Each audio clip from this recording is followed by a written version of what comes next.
Hello बच्चों and welcome to the new episode of class 9 science. और आज का हमारा टॉपिक है बोर्स एटॉमिक मॉडल। हमने पिछले एपिसोड्स में देखा था कि जे थॉमसन का एटॉमिक मॉडल जो था वो काफ़ी सारी स्टेबिलिटी की बाबतों को वो प्रॉपरली आंसर नहीं कर पा रहा था।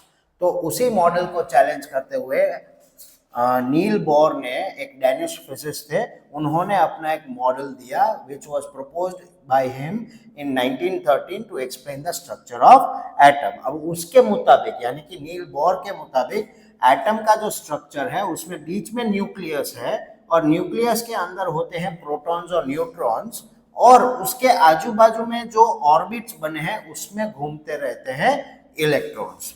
So electrons revolve around the nucleus in a fixed circular orbit called the stationary orbits, और उसको हम energy levels भी बोल सकते हैं। यानी this is the first, second and third and fourth energy level, right? While revolving in this energy, electrons do not radiate energy। यानी कि normally जब वो अपने orbit में घूमते रहते हैं तो वो अपने अंदर से radiations पास नहीं करते, यानी कि energy को पास नहीं करते हैं। Only certain orbits are allowed. These orbits have fixed energies. Energy of orbits increase with the increase in distance from the nucleus। यानी कि जैसे जैसे न्यूक्लियस से हम दूर जाते जाएंगे तो उस ऑर्बिट की एनर्जी भी बढ़ती जाएगी। Electrons can jump from one orbit to another by absorbing or emitting energy in the form of light। यानी कि इलेक्ट्रॉन एक ऑर्बिट में से दूसरे ऑर्बिट में जंप कर सकते हैं, या तो एनर्जी लेकर या तो एनर्जी देकर।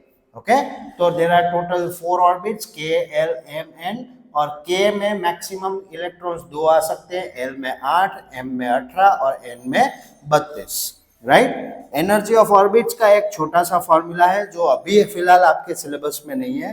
की पॉइंटर्स के, एल, एम, एन 4 ऑर्बिट्स है और उनका मैक्सिमम नंबर ऑफ इलेक्ट्रॉन्स ढूंढने का फॉर्मूला है 2n⁻²। ठीक है। इलेक्ट्रॉन ट्रांजिशन यानी कि एक एनर्जी से दूसरे, एक एनर्जी लेवल में से दूसरे एनर्जी लेवल में जब इलेक्ट्रॉन्स ट्रांसमिट होते हैं तब क्या होता है एनर्जी के साथ। तो इलेक्ट्रॉन अगर जंप कर रहा है लोअर एनर्जी लेवल से हायर एनर्जी लेवल में तो उसमें से होगा एनर्जी का एब्जॉर्प्शन।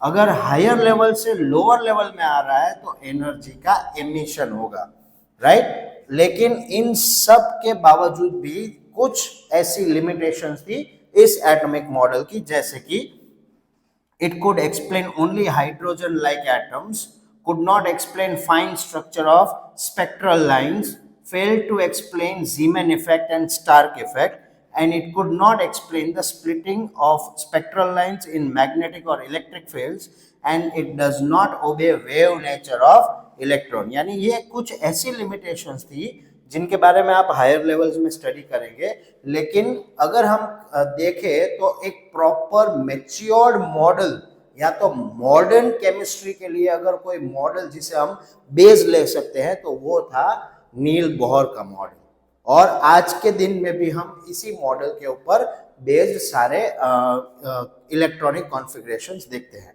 आई होप आपको ये कॉन्सेप्ट समझ में आ चुका होगा। सी यू अगेन टुमारो।